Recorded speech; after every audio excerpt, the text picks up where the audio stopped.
आज हम इस वीडियो में जानेंगे एंडोक्राइन सिस्टम। एंडोक्राइन सिस्टम का मतलब क्या होता है? ग्रंथियाँ जो हार्मोन का स्रावण करती हैं। क्या करती हैं? हार्मोन जो होते हैं ना आपके, उनका स्रावण करती हैं। ऐसी ग्रंथियाँ जिस विषय में पढ़ते हैं वो कहते हैं अपन उसको एंडोक्राइन सिस्टम। मानव शरीर में ग्रंथियाँ कितने प्रकार की होती हैं, क्या होती है, इसके बारे में जानते हैं। ग्रंथि का तात्पर्य मानव शरीर के उस अंग से है जो रासायनिक पदार्थ निकालती है। क्या निकालती है? रासायनिक पदार्थ निकालती है, उसको कहते हैं ग्रंथियाँ। जैसे स्लेवरी ग्लैंड, लिवर और आदि। ग्रंथियाँ निकालती हैं जूस, एंजाइम और हार्मोन। क्या निकालती हैं? 3 चीज़ें निकालती हैं ग्रंथियाँ, जूस, एंजाइम और हार्मोन। जूस और एंजाइम निकालती हैं तो वो ग्रंथियाँ कहलाती हैं एक्सोक्राइन। क्या कहलाती हैं? एक्सोक्राइन यानी बहिस्त्रावी ग्रंथियाँ। और जो हार्मोन निकालती हैं उसको कहते हैं अपन एंडोक्राइन ग्लैंड यानी अंतःस्रावी ग्रंथियाँ। तो कितनी प्रकार की ग्रंथियाँ हो गई? बहिस्त्रावी ग्रंथियाँ और अंतःस्रावी ग्रंथियाँ। बहिस्त्रावी ग्रंथियाँ कौन सी होती हैं? जो जूस और एंजाइम निकालती हैं। और एंडोक्राइन ग्लैंड कौन सी हो गई? यानी अंतःस्रावी, जो हार्मोन निकालती। चलिए, अब जो बहिस्त्रावी ग्रंथियाँ होती हैं उसके बारे में जानते हैं।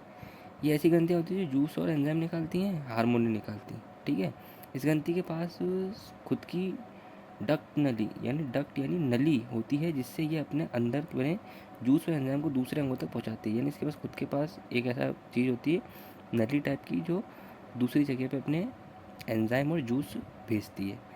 ये पसीने, आंसू और आदि के माध्यम से शरीर के बाहर आ जाता है।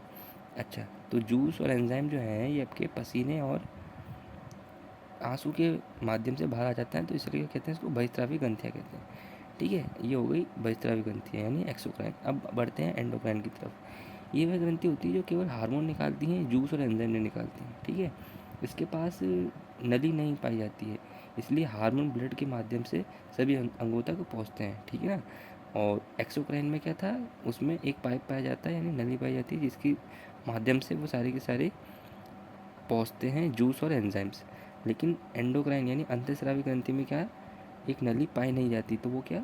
सारे के सारे हार्मोन किसके माध्यम से जाते हैं? ब्लड के माध्यम से सभी अंगों तक पहुंचते हैं। ये कभी भी शरीर से बाहर नहीं निकलती। नाम से पता चलता है अंतःस्रावी ग्रंथियाँ हैं जो शरीर से बाहर नहीं निकलती। बहिस्रावी ग्रंथियाँ शरीर से बाहर निकलती हैं। क्लियर है? आगे बढ़ते हैं अपन। देखिए, पेनक्रियास यानी अग्नाशय, ये एक ऐसी ग्रंथि है जो जूस, एंजाइम तथा हार्मोन तीनों का स्त्राव करती है, यानी तीनों निकालती है। इसलिए इसे मिश्रित या हेट्रोक्राइन ग्लैंड भी कहते हैं। मानव शरीर में ऐसी सिर्फ एक ग्रंथि है, तो आपको याद रखना है, पेनक्रियास जो है यानी अग्नाशय एक ऐसी ग्रंथि है पूरे मानव शरीर में इकलौती, जो एंजाइम, हार्मोन और जूस निकालती है, और ये पूरे शरीर में एक ही है। तो इसको आप याद कर लीजिएगा। जैसे कि आपको मैंने शुरुआत में बोल दिया था कि हम एंडोक्राइन सिस्टम पढ़ रहे हैं, यानी अंतःस्रावी ग्रंथियों के बारे में। तो पूरे मानव शरीर में कितनी ग्रंथियाँ होती हैं उसके बारे में चर्चा कर लेते हैं हम अपन। तो एंडोक्राइन ग्लैंड्स के अंदर सबसे पहले जो जो भी अंग है ना, उन अंगों के अंदर ग्रंथियाँ पाई जाएगी। जैसे आपका पहला अंग हो गया मानव शरीर का ब्रेन, दूसरा हो गया थ्रॉट यानी गला, तीसरा हो गया चेस्ट यानी छाती, चौथा हो गया बिहाइंड स्टमक यानी एब्डोमिनल यानी उदर उदर गुहा होता है ना, जो उसको कहते हैं। अगला है किडनी, लास्ट में आएगा आपके गोनट। पूरे मानव शरीर में टोटल 9 ग्रंथियां हैं, जैसे कि मैंने आपको अभी बताया था। सारे के सारे जो भी अंग थे, उन अंगों के अंदर कुल मिला के पूरी 9 ग्रंथियां हैं। तो चलिए पहले हम पढ़ते हैं थायराइड ग्रंथि। थायराइड ग्रंथि मैंने कहा बताया आपको, थ्रोट के अंदर होती है, यानी आपके गले में पाई जाती है। थायराइड ग्रंथि के बारे में पढ़ें तो हम, ये सबसे बड़ी अंतःस्रावी यानी एंडोक्राइन ग्लैंड है। उसका भार होता है 300 से 400 ग्राम का होता है, और इसकी स्थिति होती है गले के अंदर। गले में पाई जाती है आपके थायराइड ग्लैंड। इसका शेप होता है बटरफ्लाई के जैसा, या एच शेप का होता है, एच अल्फ़ाबेट के जैसा होता है इसका शेप। इसका हार्मोन, जो ये हार्मोन स्त्राव करती है, वो होता है आपके T3 या T4 और कैल्सिटोनिन।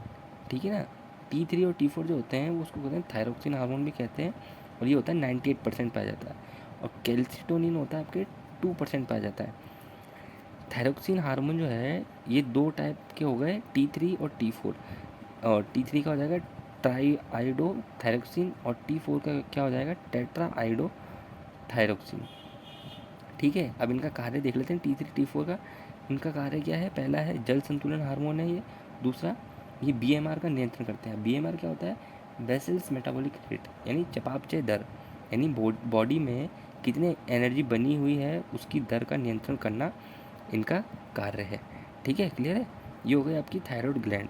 कैल्सिटोनिन हार्मोन के बारे में पढ़ें, मैंने बताया ना जैसे 2 हार्मोन का स्रावण करती है, T3 T4, 3 मतलब T3 T4 और कैल्सिटोनिन, जिसमें से T3 और T4 पाए जाते हैं 98%, जिसको थायरोक्सिन हार्मोन कहते हैं, और कैल्सिटोनिन पाया जाता है आपके 2% थायराइड ग्लैंड के अंदर। क्लियर है?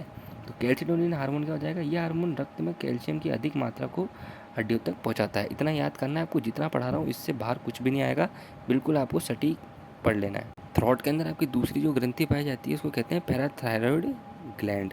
पहले पढ़ी थी थायराइड, अब पढ़ रहे हैं अपन पैराथायरॉयड। ये है रक्त में कैल्शियम की कमी हो जाने पर ये हार्मोन बोन से कैल्शियम रक्त में भेजता है। क्या करता है ये, यानी रक्त में कैल्शियम की कमी हो जाती है ना, तो ये हार्मोन हड्डियों के अंदर यानी हड्डियों से कैल्शियम रक्त में भेजता है।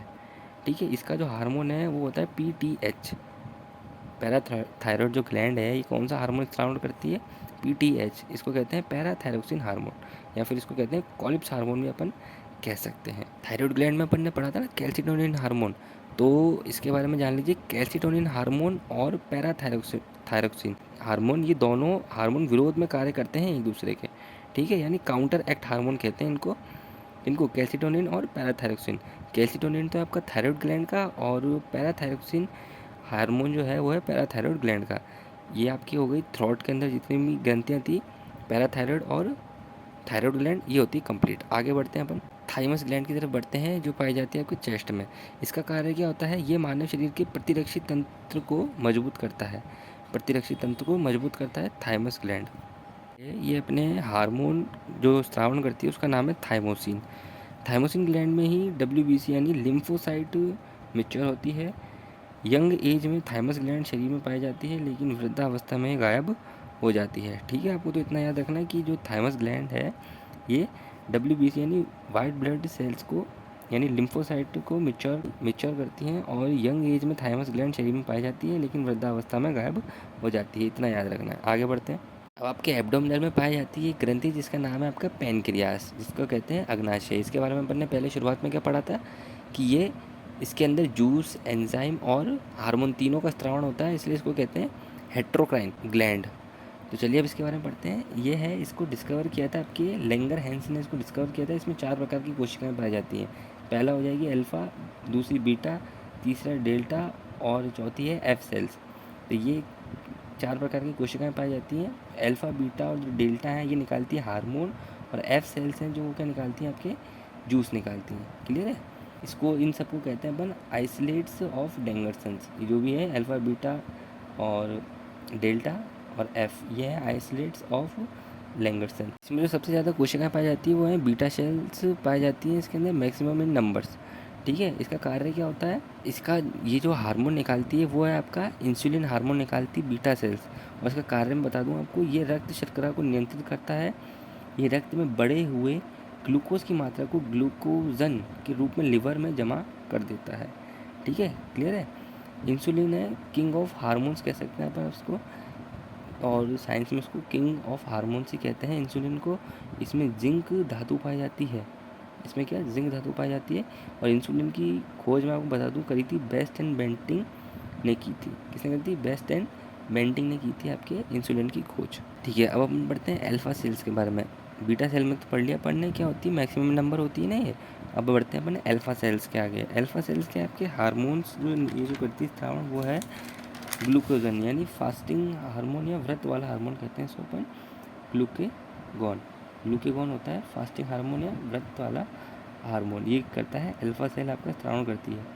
ये भी रक्त शर्करा की मात्रा को नियंत्रित करता है, और ये भी इंसुलिन और ग्लूकेगॉन दोनों विपरीत में कार्य करते हैं। जिस प्रकार से पहले कैल्सिटोनिन और पैराथायरोक्सिन के बारे में पढ़ा था ना मैंने कि जो काउंटर एक्ट हार्मोन होते हैं, ऐसे ही इंसुलिन और ग्लूकेगॉन भी काउंटर एक्ट हार्मोन होते हैं। देखिए, एक महत्वपूर्ण बात बता देता हूँ आपको। प्लांट्स अपना जो भोजन है ना वो स्टार्च के रूप में रूट्स में स्टोर करते हैं, और जो मानव है वो अपना भोजन ग्लूकोज की फॉर्म में लिवर में स्टोर करता है। ठीक है, अब आते हैं अपन डेल्टा सेल की तरफ। डेल्टा सेल क्या कहती है अपनी, ये हार्मोन करती है सोमेटोस्टेनिन। क्या करती है? सोमेटोस्टेनिन हार्मोन का स्त्रावण करती है, और इसका कार्य क्या होता है, मेटाबॉलिज्म रेट नियंत्रित करना होता है इसका डेल्टा सेल का कार्य। चलिए एक बार आपको रिवीजन करा देता हूँ। अभी अपन ने एंडोक्राइन सिस्टम स्टार्ट किया था, जिसके अंदर हमने जाना कि जो आपकी ग्रंथियाँ होती हैं वो कितने प्रकार की होती हैं। एक्सोक्राइन और एंडोक्राइन यानी अंतःस्रावी और बाह्यस्रावी ग्रंथियाँ होती हैं। अपन ने एंडोक्राइन सिस्टम के अंदर जितनी भी ग्रंथियाँ होती हैं उनके बारे में जानने की कोशिश करी है। टोटल पूरे मानव शरीर में होती है 9 ग्रंथियाँ पाई जाती हैं। उसमें से अपन ने 4 की बारे में चर्चा कर ली है, जिसमें से पहली थी आपकी थायराइड ग्रंथि, दूसरी थी पैराथायरॉयड, तीसरी थी आपके थाइमस ग्रंथि और चौथी थी पेनक्रियास। अब अपन आगे वाली क्लास में बाकी की 5 और कंप्लीट करने की कोशिश करेंगे। अब अपन वीडियो करते हैं एंड। धन्यवाद। जय हिंद। वंदे मातरम।